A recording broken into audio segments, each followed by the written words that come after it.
Alright, in this video I'm going to show a modification that I'm going to do to my Pardini GT45. Now, anybody who knows anything about this gun will tell you that it's got a fantastic trigger, fully adjustable. It's very, very accurate, but I'm sure a lot of people also tell you that it's very fat. It's very thick, double stack 45 magazine.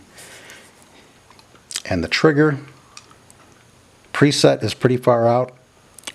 And if you have fat sausage fingers like I do, you don't really get a lot of finger on that trigger. Not comfortably. So what I got from the good folks at Pardini USA is a reduced reach trigger to replace the standard trigger. So this is what you get. A trigger with a preset or a pre-travel screw, set screw, an Allen wrench. So I'm going to show how to change it out. Before we do that, I'm going to take a quick measurement just to show. I want to know what my minimum distance is from the back strap to the face of the trigger would be before and after. So I'm at 0.277 say about, so let's call it 2 3/4, a little heavier than that, 2.77.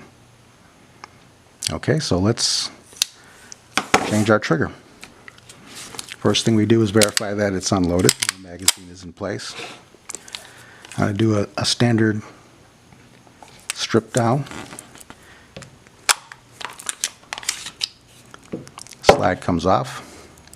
Magazine is out, as like I said. The first thing you want to do is wiggle out the takedown lever.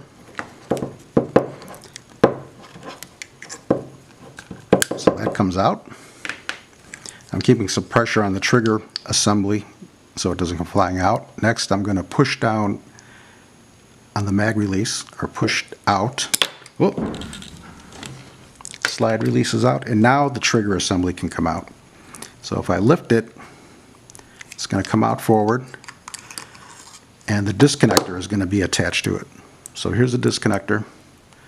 Here's the trigger bar assembly. Here's the standard trigger. It has a return spring on the back, a return compression spring. It has a spring steel rod going across, and that acts as a detent for both the pivot, the takedown pivot, and for the slide release. And here's the pre-travel set screw. So we'll put the frame aside, and the first thing I'm going to do is get flathead screwdriver, and I'm going to remove the disconnector.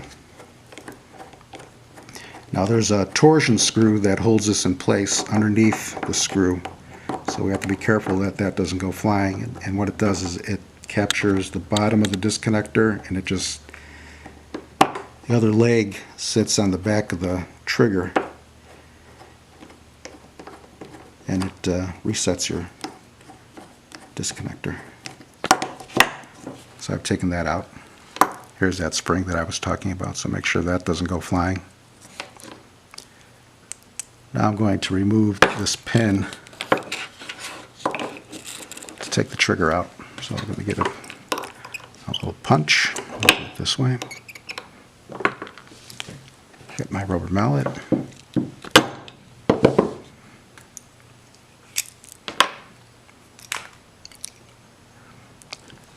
Out comes the trigger. When you got it.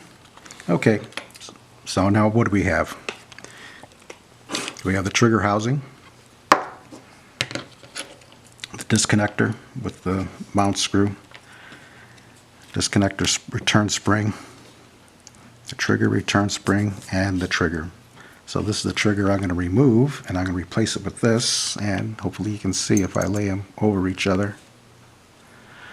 The curved trigger is what I'm going to be putting in, so hopefully you can see that it's the curvature brings it much farther back into the frame, getting my finger on it a little bit earlier. So let's put this together. First thing I'm going to do is put that pin back in.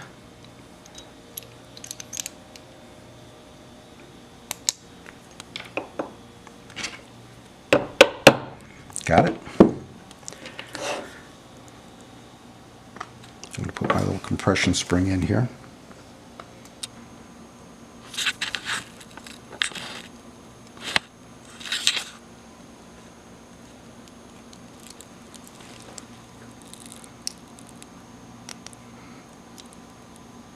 Okay, ready?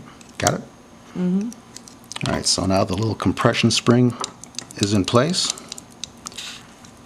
Now I'm going to connect the disconnector and the lever spring that goes with it.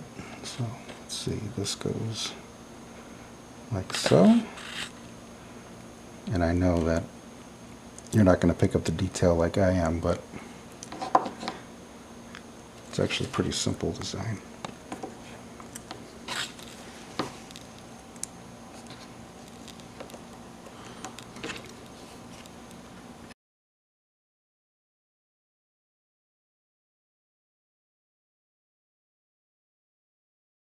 Right, so now I've got my new trigger installed. The disconnector is installed with the spring. The trigger return spring is in place back here. Hopefully you can see it, it's back there. So now let's do the reverse operation. I take my frame. I'm going to put it in with the disconnector going in first.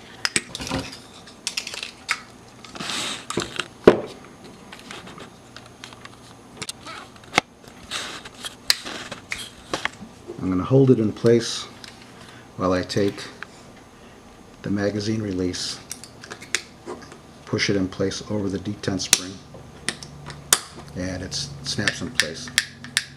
We're good there.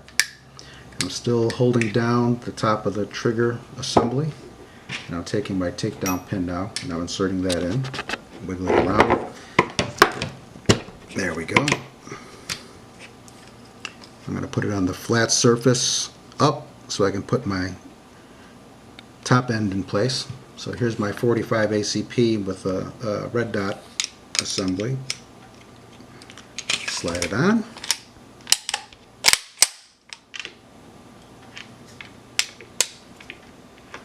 Or empty. Now hopefully you can see that that trigger is a lot farther back than the standard trigger was. If I overlay them, it would be about like so. So this fits my hand pretty damn good. Got a lot more finger on there now. So what I'm going to do is now I'm going to measure after distance, and now I'm coming up with, cock it back.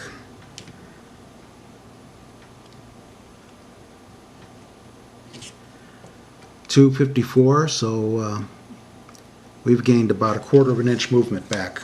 So almost a little less than that, little less than a 1/4 inch movement, bringing that trigger back to the frame, which really gives me a better grip.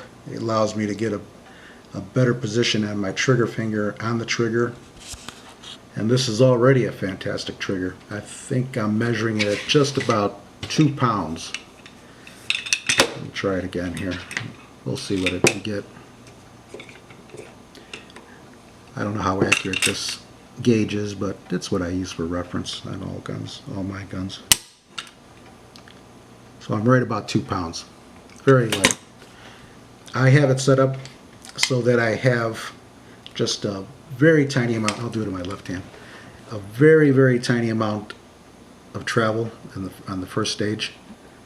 The second stage has a little bit of movement because I like it to be set as if it's almost like a rolling trigger. So what I'm doing is, as I acquire the dot on my target, I'm already putting pressure on the trigger.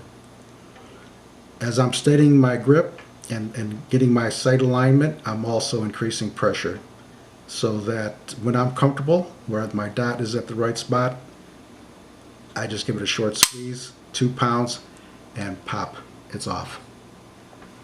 So I'm going to add some footage of taking this out to the range and trying it out to see if it makes any difference. It was already a very accurate gun. I'm going to see if it's even more accurate for me now that it fits my hand a little bit better. So, coming up, the range visit.